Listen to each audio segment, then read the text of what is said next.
Syederalun, 2 rumah terbakar di Gampong Blangcrum, Kecamatan Muara II, Kota Loksmawe pada Kamis 26 Mei 2022 sekitar pukul 22 waktu Indonesia bagian Barat. Menurut warga sekitar, sumber api muncul dari salah satu rumah yang diduga dijadikan tempat penimbunan bahan bakar minyak atau BBM oleh pemilik pasutri bernama Faisal berusia 35 tahun dan Puspita Dewi.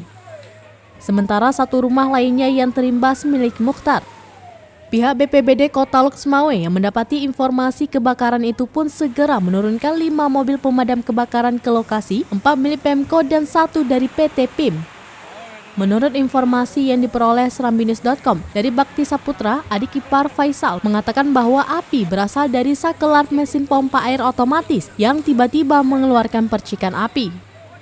Kronologis awalnya, saat itu Bakti Saputra mencium bau hangus dan ia mengecek sekitar rumah sehingga melihat api telah menyambar 4 jerigen berisi BBM jenis Pertalite. Setelah kebakaran tersebut, Faisal dan istrinya Puspita Dewi kabur meninggalkan rumah. Sementara Bakti Putra dibawa petugas ke Polsek Muara II. Polisi juga mengamankan barang bukti berupa 4 jerigen berisi BBM Pertalite dan 3 jerigen kosong. Dari Loksmawe, Zaki Mubarak, Serambi On TV.